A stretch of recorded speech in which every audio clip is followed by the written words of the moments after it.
All right. Okay. It is, of course, Cyber Monday. For many people, that means shopping for deals online.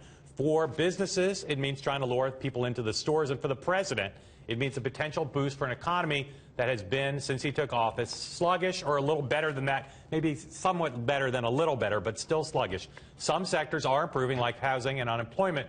But one that is still stuck is consumer spending. Most people have viewed the holiday so far, the holiday shopping so far, as a disappointment. Not a huge amount of growth there. So the question I have, and I've wondered about this for a while, is with a couple years to go, is this as good as it's going to get for the Obama economy? Or could we see growth rates like Reagan growth rates or Clinton growth rates bigger than we've seen for most of his presidency? I would like to be Chauncey Gardner right now and say there will be growth in spring, but the fact is there's already growth. Last week on the show, while you were off in some exotic locale enjoying your Thanksgiving, we talked about with Stephanie Ruhle, the wonderful Stephanie Ruhle, the fact that the GDP numbers for the third quarter are up to 3.9%.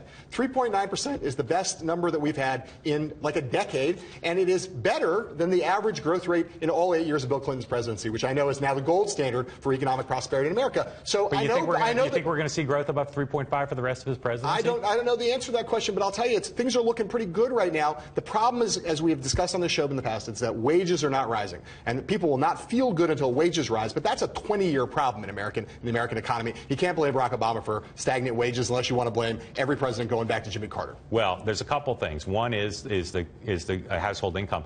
But there's other things. There's also the lack of confidence in Washington on big things that affect people's confidence, business spending and investment. And the other thing is, as you and I have long discussed, what is the president's theory of the case on the economy? What are the policies he's going to pursue that will keep us at that level of growth?